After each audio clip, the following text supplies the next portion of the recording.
Salut à toutes et à tous les amis, on se retrouve pour les pronostics de Night of Champions 2026 et donc pour débuter le show on aura le style cage match, enfin pour débuter ces pronostics en tout cas entre Seth Freaking Rollins et Braun Breaker. Ce match est une opposition générationnelle directe entre un vétéran installé au sommet du système et une force montante construite pour devenir une figure dominante du futur main event. Seth Rollins est dans une position très partielle, il n'a plus rien à prouver en tant que star et son rôle actuel dans la structure est aussi celui d'un point entre générations. Il peut perdre sans être détruit, ce qui est essentiel dans un match où la compagnie doit valider une nouvelle force. Breaker a exactement cette nouvelle force. Euh, Chaque apparition récente le construit comme un lutteur de plus en plus dangereux, de plus en plus difficile à contenir. Il n'est plus dans une phase de test, il est dans une phase de validation complète. La cage change complètement la dynamique, élimine les échappatoires, empêche les interventions décisives et force une confrontation brute direct, sans fuite possible. Rollins utilise son expérience pour ralentir, contrôler et surveiller et transforme le match en guerre psychologique autant que physique. Braun lui impose une intensité constante, une pression physique qui ne diminue jamais. Chaque impact devient une étape vers une domination totale. Plus le match avance, plus Rollins devient un survivant et plus le Braun devient inévitable, même si Rollins trouve des ouvertures de la structure globale du match pousse vers une seule direction, la validation de la nouvelle génération. Mon pronostic va donc s'orienter vers une victoire de Braun Breaker, de badass. Et oui, effectivement, Braun Breaker a plus besoin de ce type de victoire-là qu'un catcheur comme Seth Rollins qui est déjà établi. C'est la fin de la guerre entre les deux d'ailleurs, et je pense que pour finir cette guerre, il faut donner la victoire à Seth Rollins et pas à Braun Breaker, quoi, parce que si tu la donnes à Braun et pas à Seth Rollins, quoi, tu la donner à Braun Breaker, parce que Braun Breaker, simplement ils sont en train de l'établir comme un top main eventer, que il est un peu le leader de la vision et que ça le décrédibilise de perdre ce match. Franchement, il faut le lancer dans le droit chemin sur les devants de la scène, et je pense que Braun Breaker, pour moi, va remporter cette victoire et ça va lui faire vraiment beaucoup de bien à Braun Breaker de gagner ce match, même si les Street Profits interviennent. Il y aura la vision forcément dans les parages et Braun Breaker va donc détruire le visionnaire Seth Rollins et remporter ce match. Passons au deuxième match de la soirée. Donc le championnat des États-Unis féminin sera remis en jeu entre Tiffany Stratton, l'actuelle championne des États-Unis féminine, et Jade Cargill. Ce match est un choc de construction entre deux philosophies totalement opposées. Tiffany Stratton est une championne construite autour du contrôle du rythme, de la psychologie et de la gestion des moments clés. Elle ne domine pas physiquement, mais elle domine souvent mentalement. Jade Cargill est une force brute capable de renverser une situation en quelques secondes par puissance pure. Dans le match, Jade impose clairement des phases de domination où Tiffany est mise en défi. Chaque impact semble pouvoir changer le match instantanément, mais Tiffany Stratton est construite pour survivre à ce type de pression. Elle ne gagne pas par force, mais par timing, lecture et exploitation des erreurs adverses. Un facteur important reste la pression indirecte liée à Charlotte Flair, qui influence toute la vision sans même intervenir physiquement. Dans les moments décisifs, cette pression mentale joue un rôle majeur et Tiffany reste toujours plus stable dans les instants critiques. Donc on pronostique que Tiffany Stratton va conserver son titre de championne des États-Unis féminine, même si bien évidemment qu'elle n'a pas hyper besoin de ce type de victoire-là.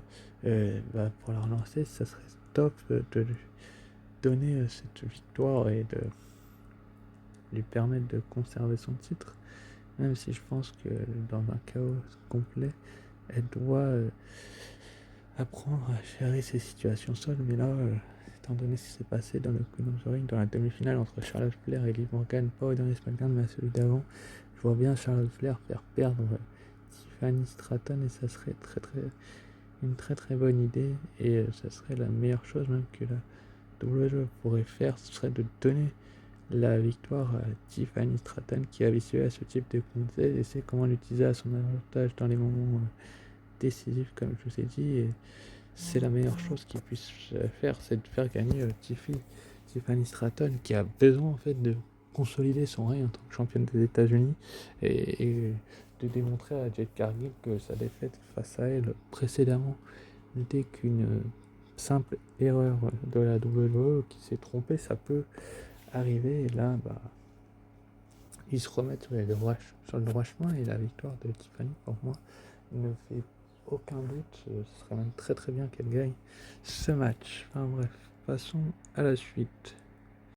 La suite, le titre des États-Unis masculin, cette fois-ci entre le champion en titre Trick Williams et son challenger Ricky Sage. Ce match représente exactement le type de que la WWE adore placer dans un PLE, comme une opposition entre un champion installé dans la confiance et un challenger construit comme une menace méthodique, très scientifique. Trick Williams arrive dans ce match dans une position il n'est pas seulement champion, il est devenu une figure centrale du mid-card. Enfin, ouais, il peut contrôler 90% du mètre dans un match. Les 10% restants sont souvent les plus dangereux. Dans les dernières minutes, Ricky peut être un moment où la victoire semble acquise. Une grosse séquence à un moment où Trick est à la limite, mais Trick Williams est présent pour suivre à cet instant-là. Une ouverture, une seconde et tout bascule. Mon pronostic reste une victoire donc de Trick Williams. Trick Williams qui vient de devenir champion des États-Unis récemment. Il a remporté le titre du côté de WrestleMania. Ricky Sage vient de débarquer dans le roster principal, donc ce serait assez étonnant et assez surprenant même de lui donner une victoire aussi rapidement et un titre aussitôt, quoi. On sait que c'est un ancien champion d'Amérique du Nord, Ricky Sage, c'est un ancien champion NXT, mais il faut pas aller trop vite en besogne avec lui. Il faut pas que la WWE se trompe et lui donne un titre de suite, surtout du côté de Riyad où le show aura lieu dans une heure, du côté de Night of Champions. Pour moi, ils doivent attendre, ils doivent le construire un petit peu plus. Et ce type de règne pour Trick Williams, après avoir battu Sami Zayn à 2 reprises, je crois, du côté de WrestleMania et du côté du PLE récemment, et dans les SmackDown, il doit en fait continuer à régner. Trick Williams, il peut pas perdre. Malgré le fait qu'il ait le titre depuis si peu de temps, quoi. Ça serait ça serait du gâchis de le faire perdre pour moi. Trick Williams va repartir avec son titre de champion des États-Unis et aller sur la plus grande fête de l'été avec son titre des États-Unis. Après, qui osera le défier à SummerSlam? Ça, ce serait une autre question qu'on verra dans les prochaines reviews que je ferai dans les prochaines semaines. Mais pour moi, Trick Williams, il a plus d'expérience dans ce type de match. Il a rejoint le roster principal il n'y a pas si longtemps que ça. Mais niveau expérience, il en a un petit peu plus que Ricky Sainz qui a rejoint le roster principal récemment. Donc je pars sur une victoire de Trick Williams. Ensuite, après, passons à la suite, la finale du Queen of the Ring entre Io Sky et Liv Morgan. Ce match repose sur une opposition totale en stabilité technique et instabilité narrative permanente. Liv Morgan arrive dans cette finale dans une position extrêmement instable. Elle n'est plus une outsider, elle est devenue une championne ou une figure centrale constamment exposée au chaos. Son règne ou sa trajectoire est perturbée en permanence par des tensions internes, des alliances choisies et des menaces extérieures qui influencent directement sa performance. Ce n'est pas faux, dans les shows récents, Liv est systématiquement associée à ses équipes constantes. Raquel Rodriguez qui peut basculer à tout moment contre elle, c'est pas faux de l'avoir aperçu. Il y a des tensions de plus en plus dans le Judgment Day. Roxanne Perez qui représente une menace future permanente. Le Judgment Day toujours en toile de fond. Pression psychologique constante du titre. Elle ne perd jamais simplement parce qu'elle est dominée, mais parce que son environnement finit par se fissurer au pire moment. En face, Io Sky est exactement l'inverse. Elle est construite comme une compétitrice propre, méthodique, capable de lire le match avec une intelligence rare. Elle ne dépend pas du chaos, elle le transforme en opportunité dans le match qui va imposer sa puissance physique dans certaines phases. Elle va casser le rythme d'Io et prendre temporairement le contrôle du combat. Il y aura même des moments où la victoire s'approche, où Liv paraît totalement en contrôle, mais Io reste constante. Chaque erreur devient une ouverture, chaque chaos devient une opportunité de retour, et même si des interventions extérieures peuvent apparaître, Raquel, Roxanne ou même Stephanie Baker, elle n'augmente que le désordre global qui joue indirectement contre Liv Morgan dans les dernières minutes. Liv peut croire que le match est terminé, mais dans un environnement instable, une seule seconde suffit à tout inverser. Et Io Sky, pour moi, elle va gagner en fait ce Queen of the Ring. Elle a plus besoin de remporter le Queen of the Ring, même si c'est du déjà vu que Io Sky soit pour des titres mondiaux, mais elle a quand même terminé sa rivalité avec Asuka, et pour moi, elle doit remporter ce Queen of the Ring. Elle doit mettre fin un petit peu au Judgment Day, ou à Stephanie Baker au Judgment Day. Pour moi, Raquel, Roxanne. Donc je prédis une victoire d'Io Sky à cause ou grâce à une intervention de à cause d'une intervention de Raquel Rodriguez ou de Roxane Perez, parce que j'ai du mal à voir Stéphanie Wacker revenir, mais je peux me tromper, elle sera peut-être là. En tout cas, la meilleure chose pour moi, c'est de voir Liv Morgan perdante. Ensuite, après, on a la finale du King of the Ring, cette fois-ci chez les hommes, Oba Femi face à Jey Uso. Ce match représente un basculement générationnel pur dans la logique actuelle de la WWE, où une star déjà installée dans la réaction émotionnelle du public affronte une construction beaucoup plus froide pensée pour représenter l'avenir du main event. Jey Uso arrive dans cette finale avec une position unique. Il n'est plus simplement un ancien membre de la Bloodline ou un personnage secondaire dans une grande histoire familiale. Il est devenu une réaction vivante du public capable de déclencher une explosion immédiate dans n'importe quelle arène.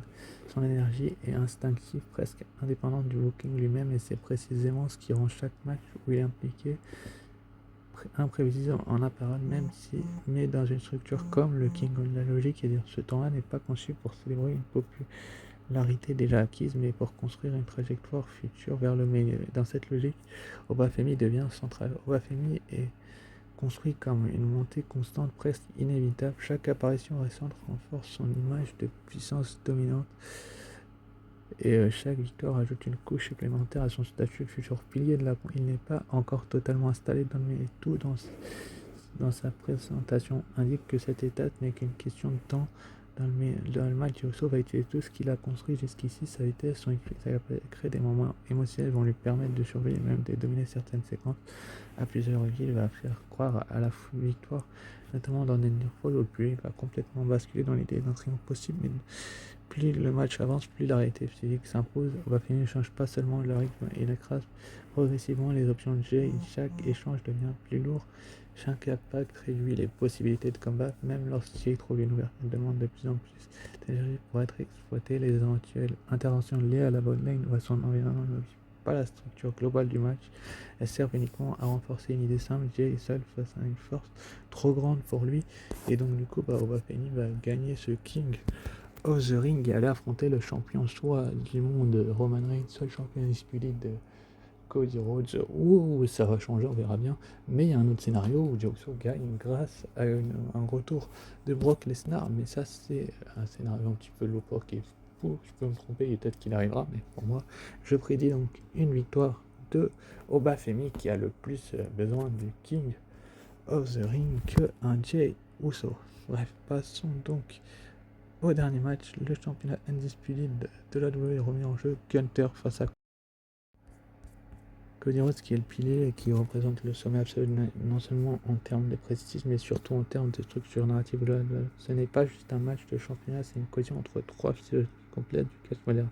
Trois trajectoires opposées, trois visions totalement différentes de ce qui doit être un champion mondial dans l'ère actuelle. Cody Rhodes arrive dans ce match dans une position extrêmement, n'est plus simplement un champion de transition ou une histoire de retour réussi, est devenu le centre gravitationnel du produit. Chaque show, chaque segment, chaque décision créative sera tournée autour de lui d'une manière ou d'une autre. Cody représente la stabilité totale du système, le visage, mais aussi la championne, mais aussi que la compagnie peut protéger sans casser. Mais c'est un coup, parce que Cody est champion. Plus la WWE doit construire des menaces crédibles autour de lui, et c'est exactement là que Gunther entre en jeu. Gunther est probablement la forme la plus pure de domination que la WWE ait construite depuis des années. Il ne dépend pas de l'émotion, il ne dépend pas des histoires, il dépend uniquement de la destruction progressive de ses actes. Chaque match est une démonstration de contrôle, de pression constante, de violence méthodique. Il ne court pas après les moments spectaculaires, il les écrase, et dans un match comme celui-ci, Gunther n'a pas besoin de dominer tout le temps pour être dangereux, il lui suffit de contrôler les moments critiques. Puis il y a Sami Zayn. Sami Zayn est l'élément imprévisible. Il n'est pas construit comme une machine de domination ni comme une figure marketing stable. Il est construit comme une anomalie. Chaque fois qu'il est dans un match, il change complètement la structure. Il transforme le booking classique en une histoire imprévisible où le public commence à croire à des scénarios impossibles. Dans ce match, Sami n'a pas besoin de dominer, il a besoin de survivre, de casser le rythme et de créer des moments où même le champion semble vulnérable. Dès le début, la structure est totalement instable. Cody Rhodes tente immédiatement d'imposer une logique de champion, de garder le match dans un cadre lisible, mais Gunther casse immédiatement et imposant. Chaque échange devient plus lourd. Ok, très vite, Gunther, à plusieurs moments le match. Dans un échange final extrêmement serré entre les trois, tout peut. Cody trouve une ouverture sur Sami, profitant que Gunther est monté en hors position après une séance de destruction. Et pour moi, Cody Rhodes, du coup, va conserver son titre. Et malheureusement pour la WWE, c'est un petit peu la cerise sur le gâteau. C'est que même si Gunther et Sami Zayn peuvent profiter et faire le tomber ou sur l'un ou sur l'autre, la WWE va appuyer sur le fait que Cody Rhodes est le champion de l'ère moderne, le plus mis en avant, et malheureusement ça va jouer, il est vendeur et ça va jouer en sa faveur et il va conserver son titre. En tout cas c'est mon pronostic et malheureusement c'est ce qui va se passer. Donc n'hésitez pas à liker, commenter, partager et vous abonner si c'est pas déjà fait. Il n'y aura pas de review de SmackDown cette semaine au passage. On se retrouve pour de NXT Great American Bash demain. Sur ce, je vous dis ciao, bye et à très vite.